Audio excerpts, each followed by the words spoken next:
Israël a donc conduit ces dernières heures des attaques contre l'Iran, son programme nucléaire et ses missiles. La France n'a pas participé à la conduite de ces frappes. Elles ont repris cet après-midi et elles devraient probablement durer. C'est une étape nouvelle dans la guerre qui se joue dans la région. Je sais l'inquiétude légitime de nos compatriotes face à ces événements. La France a condamné depuis longtemps et à de multiples reprises l'accélération du programme nucléaire et balistique iranien. L'Iran a continué d'enrichir de l'uranium sans aucune justification civile et à des niveaux désormais très proches de ce qui est nécessaire pour un engin nucléaire, accumulant près de 40 fois plus d'uranium enrichi que ce qui lui était autorisé. Elle s'est ainsi affranchie de toutes ses obligations vis-à-vis de la communauté internationale, rompant ses propres promesses. Cette semaine encore, l'Agence internationale de l'énergie atomique, juge de paix en la matière, a constaté l'impossibilité d'assurer qu'il s'agissait d'un programme pacifique. Parallèlement, l'Iran développe à marche forcée un programme de missiles. Certains sont en théorie capables d'emporter un engin nucléaire et d'autres ont la portée permettant d'atteindre certaines parties de notre territoire national. L'Iran porte une lourde responsabilité dans la déstabilisation de toute la région, a soutenu le Hamas, le Hezbollah, les Houthis, s'est félicité de l'attentat terroriste du 7 octobre, à la suite duquel 50 compatriotes ont perdu la vie, et détient toujours 2 otages français, Cécile Kohler et Jacques Paris. Et je veux ici redire à leurs familles notre solidarité et notre détermination à obtenir leur libération. L'Iran fournit aussi des missiles à la Russie pour l'aider dans son agression contre l'Ukraine. Et donc, je le dis avec la plus grande clarté, le risque de cette marche vers l'arme nucléaire par l'Iran menace la région, l'Europe et plus généralement la stabilité collective. Nous ne pouvons pas vivre dans un monde où l'Iran posséderait la bombe atomique, car c'est une menace existentielle et une menace pour notre sécurité à tous. Mais nul n'est plus directement visé qu'Israël, dont l'Iran appelle sans relâche à la destruction. Je l'ai souvent répété, Israël a le droit, comme chaque peuple, de vivre délivré de l'angoisse de l'anéantissement, du risque de l'attaque et de la menace du terrorisme. Nous restons attachés à cette exigence pour la sécurité d'Israël. Je l'ai réaffirmé ce matin au Premier ministre Benyamin Netanyahou. Face au risque majeur de déstabilisation pour toute la région, la France appelle désormais toutes les parties à la plus grande retenue pour éviter l'escalade. La question du nucléaire iranien est une question grave, une question existentielle. C'est par la négociation qu'elle doit désormais être réglée. C'est pourquoi je regrette que l'Iran n'ait pas pris au sérieux les propositions avancées par les États-Unis et a refusé jusqu'alors toutes les concessions comme les gestes nécessaires. Nous appelons à la reprise du dialogue, à la conclusion d'un accord, seul chemin pour désamorcer la situation, et nous sommes prêts à mettre tous nos efforts pour atteindre cet objectif. Depuis ce matin, j'ai eu l'occasion de m'entretenir avec le président Trump, nos alliés européens, en particulier britanniques et allemands, ainsi que nos partenaires dans la région, jusqu'à l'instant même, les dirigeants d'Arabie Saoudite, du Bahreïn, de la Jordanie, du Qatar, des Émirats Arabes Unis, de l'Égypte ou du Liban. Nous serons aux côtés de nos partenaires dans la région, auxquels j'ai rappelé notre solidarité et notre engagement, y compris celui de nos forces pour les protéger. Ce matin, j'ai tenu un conseil de sécurité et de défense nationale sur la situation au Proche et Moyen-Orient et ses conséquences pour notre pays. Avec les ministres concernés, nous avons pris toutes les décisions pour faire face aux évolutions de la situation et pour assurer la sécurité des Français partout sur notre territoire. Nous avons en particulier décidé du renforcement de notre dispositif Sentinelle pour faire face à toutes les potentielles menaces sur le territoire national. Plusieurs mesures ont aussi été actées pour garantir la sécurité de nos ressortissants, de nos troupes et de nos ambassades dans la région. Je demande à nos compatriotes de ne pas se rendre sur place, quel que soit le prétexte.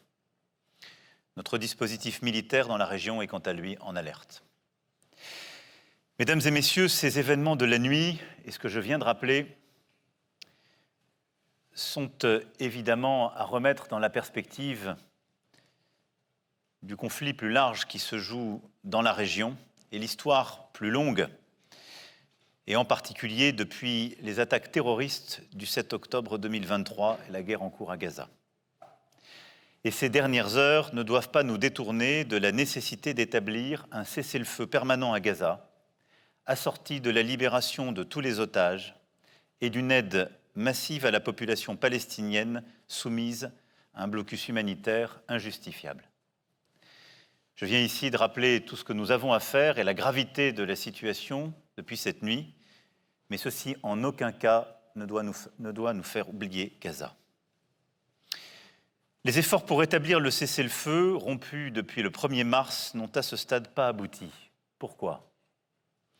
Parce que cette logique militaire, celle de l'occupation, des déplacements, du siège, ne mène nulle part, si ce n'est à un conflit permanent. Pour arrêter la guerre, il faut redonner une perspective de paix afin de bâtir les deux États et assurer la paix et la sécurité pour tous.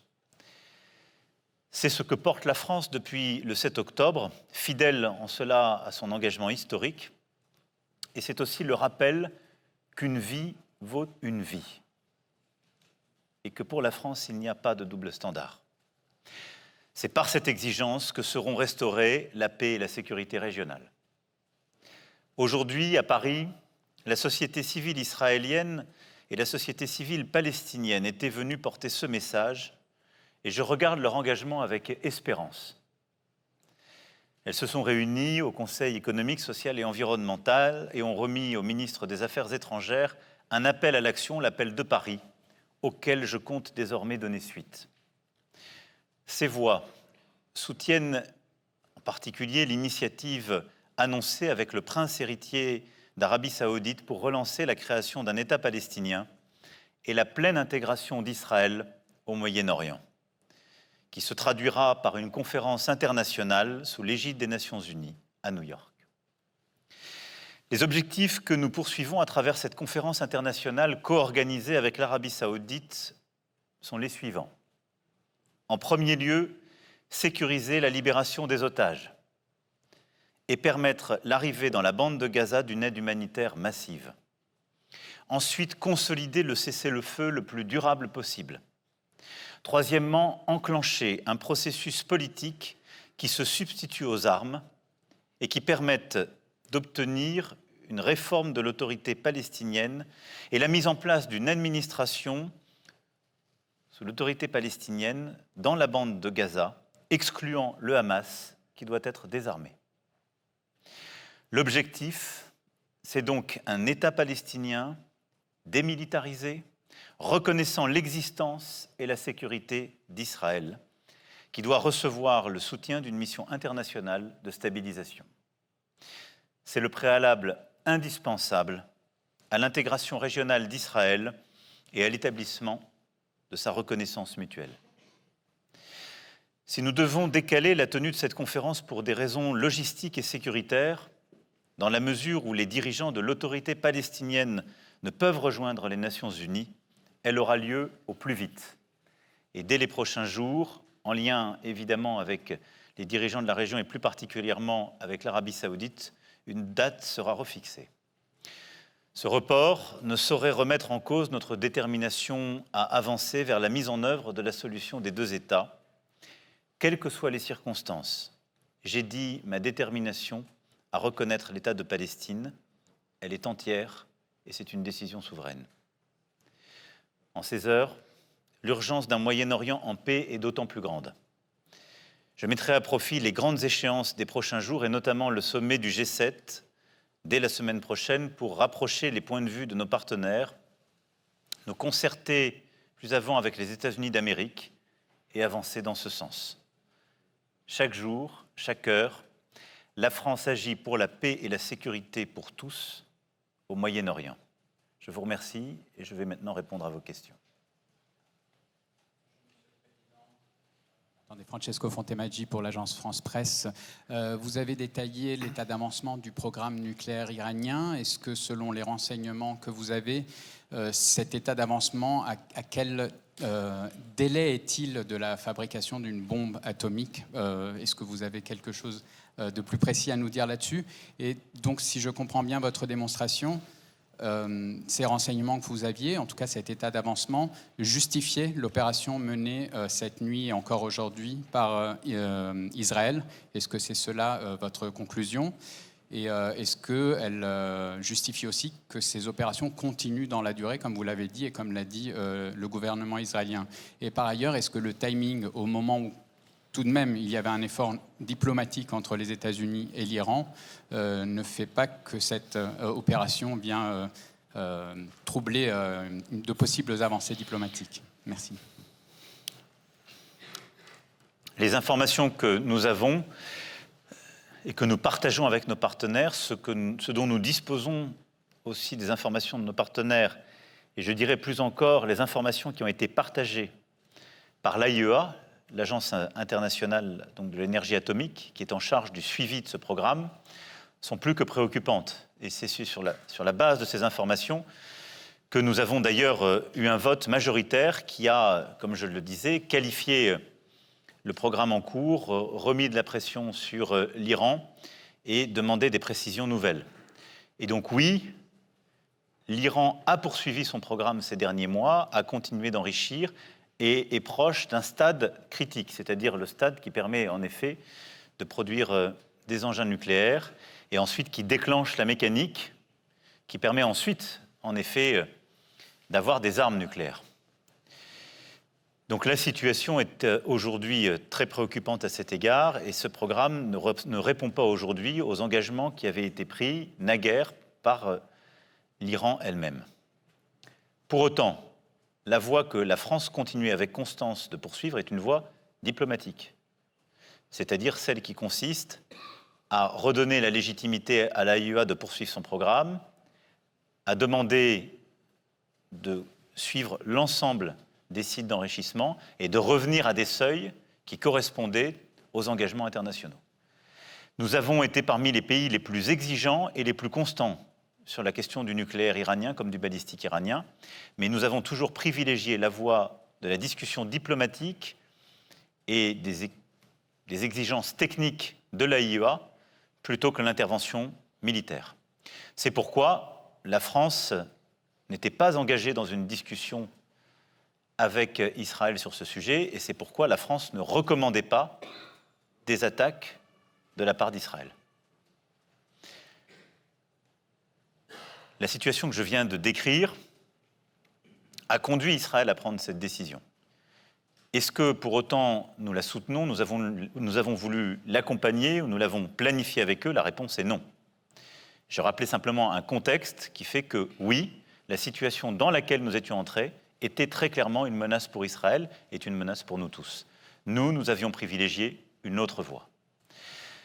Les choses se sont passées comme elles se sont passées ces dernières heures. Elles ont d'ailleurs conduit à la neutralisation de responsables qui avaient eux-mêmes, par leurs déclarations, parfois par leurs actes, conduit des activités qui étaient dangereuses pour notre propre pays. Aujourd'hui, notre souhait, comme je viens de le rappeler, c'est que les discussions reprennent. Et donc, nous appelons d'une part à ce qu'il n'y ait pas d'escalade dans les représailles iraniennes, et d'autre part à ce qu'au plus vite, Israël puisse, au contraire, aider les États-Unis d'Amérique, les Européens, à reprendre les discussions avec les Iraniens pour se remettre autour de la table et reprendre le contrôle sur ce programme. La situation qui a été créée par ces frappes ouvre une ère nouvelle, je l'ai dit, de la guerre dans la région et doit conduire Israël à accepter enfin le cessez-le-feu, la libération des otages et une reprise des discussions politiques. Je l'ai dit tout à l'heure au Premier ministre Netanyahou, parce que s'il y a une chose qui unit Israël avec tous ses voisins dans la région, c'est la menace iranienne.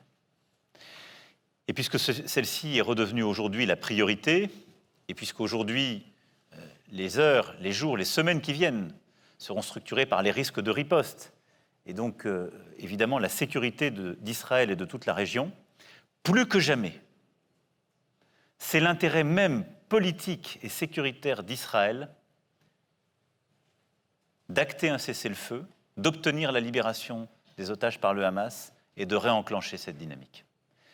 Et donc je pense que c'est cette fenêtre que nous devons saisir, et c'est le travail que nous conduirons dans les prochains jours avec Israël, d'une part, mais aussi avec les États-Unis, le Qatar, l'Égypte et l'ensemble des négociateurs qui sont impliqués dans cette discussion.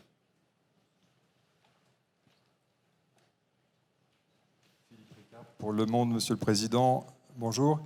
Vous avez souligné dès ce matin le soutien de la France au droit d'Israël à se défendre. Je voulais savoir jusqu'où pourrait aller ce soutien.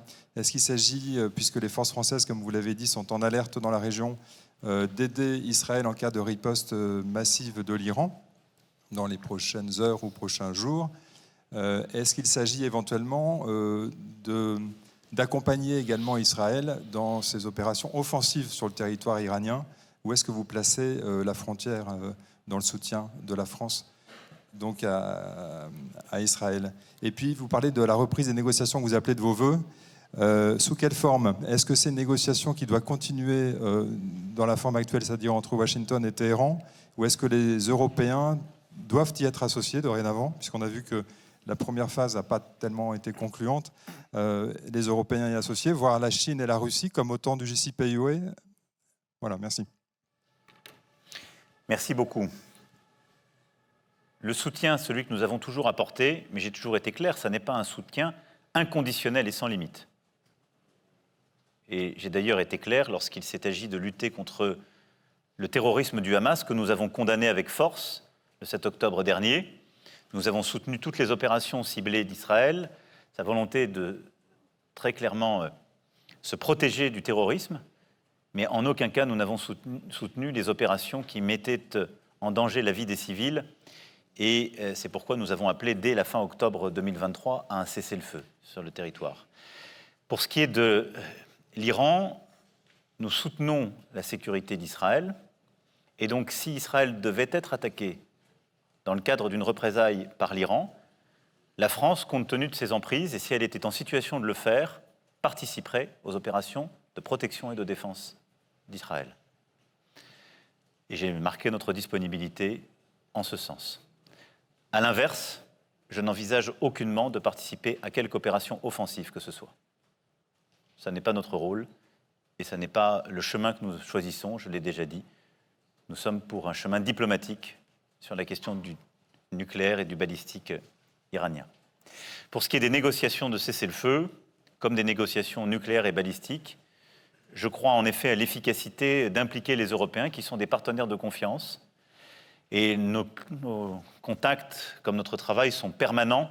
J'ai passé la journée à échanger avec l'ensemble des négociateurs du cessez-le-feu, comme avec tous les acteurs de la sous-région. Et donc, oui, mon souhait, c'est que nous puissions être réinclus dans ces actions et ces opérations, qu'il s'agisse du cessez-le-feu ou de la discussion sur le nucléaire iranien.